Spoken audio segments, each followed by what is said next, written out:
Today we're talking about packaging for the actor. Packaging for the actor means how you group the words rhythmically together in your lines and thereby control the line and eventually turn the line into a creative work of art, really. And we have a number of clips we're going to show to help you understand the concept of packaging. Euclid's first common notion is this: things which are equal to the same thing are equal to each other. Things that are equal to the same thing are equal to each other. And that is one of the greatest actors of our generation who packages and probably doesn't even think about it. But the goal here is to try to get actors in general to learn how to do this, because a lot don't. I'm going to play the clip again.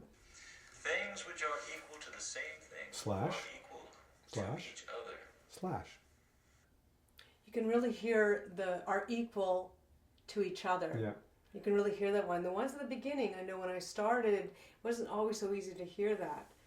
Things that are equal to the same thing, right? Things that are equal to the same thing. So it's not really a stop.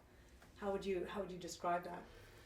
To me, it's a floating sensation. I like the feeling of the float. Things, you kind of put it out there. It suspends the audience. The audience are interested, but for the actor, it gives you this chance to actually reinvest in that motivating impulse. We are speaking because we have something to share, something we want to express. And so I think actors make the mistake of getting that one investment in what they're doing and trying to get through the whole line. Things that are equal, right? Instead of things, reinvest at that point in what's motivating you to begin with. And that really is that's the fuel of speaking. The fuel of speaking actually comes off those recognition of those word groupings.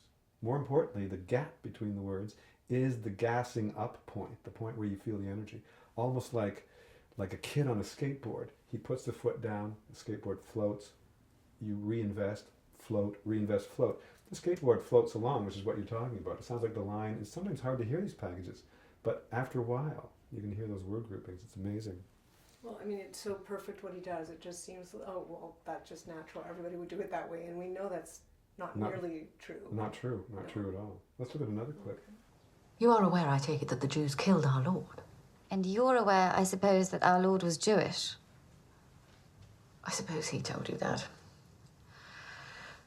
We're all very sorry about what happened during the war, but that's absolutely no excuse for that sort of malicious and untruthful propaganda. I love her. She's excellent. She's She's just excellent. amazing. Let's listen to that again and get that ingrained in the ears. We're all very sorry about what happened during the war, but that's absolutely no excuse for that sort of malicious and untruthful propaganda. That's the nice thing about packaging too. It doesn't necessarily mean you have to leave a gap in order to make it work. And this is the fear of actors, that they're going to leave a gap. Heaven forbid they should leave a gap, and they feel that they'll break their emotional connection. Wrong concept, because basically the emotional connection is not within the words, but it's underscoring the words, and it actually bubbles up between the words if you allow it to. It brings you in contact, first of all, with the vocal focus, but more importantly, the airstream and the emotional, what I call egg. The emotional egg is what's beneath your vocal cords, and beneath the intelligence, you have all this emotional turmoil that you want to tap into as an actor. And to do that, for heaven's sakes, get your word groupings and go to that contact point. Particularly when you're in a rehearsal phase, go to the contact point, sit there for a second, and remind yourself, why am I even talking? What am I doing? People don't want to slow down. They want to be able to practice at performance pace, and that you don't do that in any other field, any other art. Yeah. You don't run the race. You don't run the race until you've learned how to lift your knees. You don't run the race until you've counted the steps between the hurdles. There's all kinds of things you've got to do. You've got to you watch any athlete, the diver on the diving board, going through the moves, before they're allowed to even jump off the springboard. I think as actors we need to get back into our technical training.